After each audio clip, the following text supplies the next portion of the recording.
ರಾಜ್ಯ ಸರ್ಕಾರ ಮಲಯಾಳಂ ಭಾಷಾ ಮಸೂದೆ 2025 ಜಾರಿಗೆ ತರುವುದಕ್ಕೆ ಉದ್ದೇಶಿಸಿದೆ.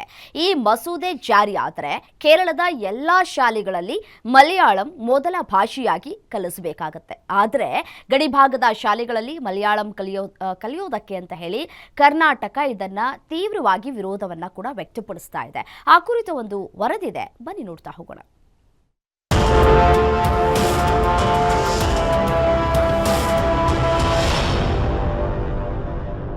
ಕೋಗಿಲು ಲೇಔಟ್ ವಿಚಾರದಲ್ಲಿ ಕೇರಳ ಕಾಲು ಕೆರೆದುಕೊಂಡು ಕರ್ನಾಟಕದ ತಂಟೆಗೆ ಬಂದಿತ್ತು. ಮನೆಗಳು ನೆಲಸಮ ಮಾಡಿದಾಗ ಅಲ್ಲಿಗೆ ನಮ್ಮ ಶಾಸಕರು ನಿಯೋಗ ಕಳುಹಿಸಿ ರಾಜಕೀಯವನ್ನ ಮಾಡಿತ್ತು. ಇದೀಗ ಮತ್ತೆ ಭಾಷಾ ವಿಚಾರದಲ್ಲಿ ತಗಾದೆ ತೆಗೆದಿದೆ.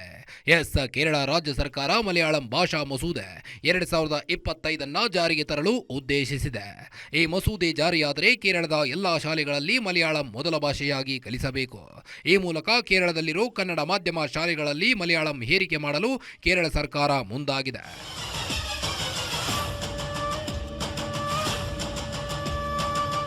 ಕೇರಳದ ಈ ಮಸೂದೆಯಲ್ಲಿ ಕೇರಳದ ಎಲ್ಲ ಖಾಸಗಿ ಮತ್ತು ಸರ್ಕಾರಿ ಶಾಲೆಗಳಲ್ಲಿ 1ರಿಂದ 10ನೇ ತರಗತಿಯವರೆಗೂ ಮಲಯಾಳಂ ಭಾಷೆಯನ್ನು ಮೊದಲ ಭಾಷೆಯಾಗಿ ಕಲಿಸುವುದನ್ನು ಕಡ್ಡಾಯಗೊಳಿಸಿದೆ. ಇದರಿಂದ ಗಡಿನಾಡ ಪ್ರದೇಶದಲ್ಲಿ ವಾಸಿಸುತ್ತಿರುವ ಸಾವಿರಾರು ಕನ್ನಡಿಗರು ಆತಂಕಕ್ಕೆ ಒಳಗಾಗಿದ್ದಾರೆ. ಕರ್ನಾಟಕದ ಗಡಿಯ ಕಾಸರಗೋಡು ಜಿಲ್ಲೆ ಹಾಗೂ ಮಂಜೇಶ್ವರಿದಲ್ಲಿರುವ 210 ಕನ್ನಡ ಶಾಲೆಗಳ ಮೇಲೆ ನಕಾರಾತ್ಮಕ ಪರಿಣಾಮ ಬೀರುತ್ತೆ.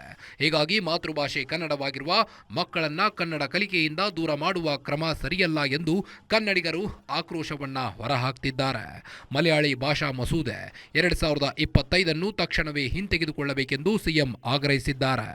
ಕಾಸರಗೋಡು ಇಂದು ಆಡಳಿತಾತ್ಮಕವಾಗಿ ಕೇರಳ ರಾಜ್ಯಕ್ಕೆ ಸೇರಿದ್ದರೂ ಅದು ಭಾವನಾತ್ಮಕವಾಗಿ ಕರ್ನಾಟಕ ರಾಜ್ಯಕ್ಕೆ ಸೇರಿದ್ದಾಗಿದೆ. ಅಲ್ಲಿನ ಜನ ಕನ್ನಡ ಭಾಷೆ, ಸಂಸ್ಕೃತಿ, ಸಾಹಿತ್ಯದ ಜೊತೆ ಬದುಕುತ್ತಿದ್ದಾರೆ. ಅವರ ಹಿತವನ್ನ ರಕ್ಷಿಸುವುದು ನಮ್ಮ ಸರ್ಕಾರದ ಕರ್ತವ್ಯವಾಗಿದೆ. ಈ ಹಿನ್ನೆಲೆಯಲ್ಲಿ ಕೇರಳ ವಿಧಾನಸಭೆ ಅಂಗೀಕರಿಸಿರುವ ಮಲಯಾಳಿ ಭಾಷಾ ಮಸೂದೆ 2025 ತಕ್ಷಣ ಹಿಂತೆಗೆದುಕೊಳ್ಳಬೇಕೆಂದು ಕೇರಳದ ಸಿಎಂಗೆ ಆಗ್ರಹಿಸಿದರು.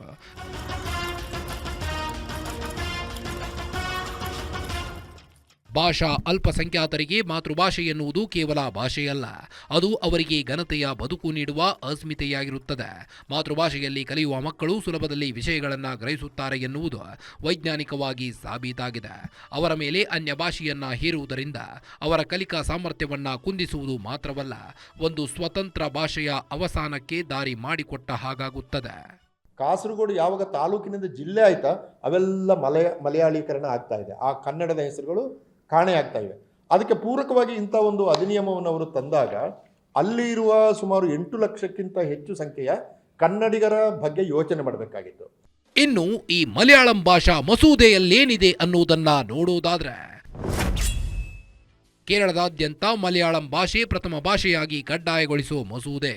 1ರಿಂದ 10ನೇ ತರಗತಿಯವರೆಗೆ ಕನ್ನಡ ಮಾಧ್ಯಮ ಶಾಲೆಯಲ್ಲೂ ಮಲಯಾಳಂ ಪ್ರಥಮ ಭಾಷೆ. ಎಲ್ಲ ಸರ್ಕಾರಿ ಮತ್ತು ಖಾಸಗಿ ಶಾಲೆಗಳಲ್ಲೂ ಮಲಯಾಳಂ ಕಡ್ಡಾಯ. 2016ರಲ್ಲೇ ಭಾಷಾ ಮಸೂದೆ ಮಂಡಿಸಿದ್ದ ಕೇರಳ ಸರ್ಕಾರ ಭಾಷಾ ಅಲ್ಪಸಂಖ್ಯಾತರಿಗೆ ವಿರುದ್ಧವಾಗಿದೆ ಎಂದು ತಿರಸ್ಕರಿಸಿದ್ದ ಅಂದಿನ ಗವರ್ನರ್. ಬಳಿಕ ಮಸೂದೆಯನ್ನ ಕೆಲ ತಿದ್ದುಪಡಿ ಮಾಡಿರುವ ಕೇರಳ ಸರ್ಕಾರ ಭಾಷಾ ಅಲ್ಪಸಂಖ್ಯಾತರ ಹಿತ ರಕ್ಷಿಸುತ್ತವೆ ಎಂದು ವಾದಿಸಿ ಮಸೂದೆಗೆ ಜಾರಿಗೆ ನಿರ್ಧಾರ.